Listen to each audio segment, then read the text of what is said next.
Jelang pelaksanaan Pilkades 17 November mendatang, banyak warga yang belum akrab dengan e-voting. Oleh karenanya, panitia Pilkades diminta proaktif mengenalkan metode e-voting pada masyarakat sehingga Pilkades berjalan lancar. Menurut Ketua Panitia Pilkades Desa Talangbuluh Yamin, desanya akan menerapkan metode e-voting pada Pilkades 17 November mendatang.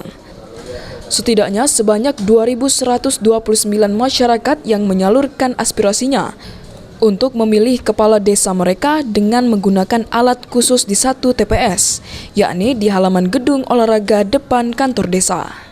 Metode yang pertama kali dilakukan dikhawatirkan dapat membuat pemilih bingung dan banyak membuat kesalahan. Masalah tentang cara memilih secara e-voting yang akan kita laksanakan sosialisasinya di tanggal 11 nanti.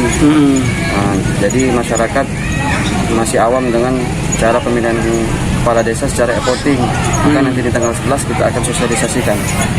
Itu difokuskan ke lansia atau masyarakat pada umumnya? Kepada masyarakat umumnya, seluruh masyarakat umumnya. Saat ini semarak Pilkades di Desa Talangbuluh mulai terasa. Alat peraga kampanye 5 calon kades mulai mewarnai jalan-jalan utama desa.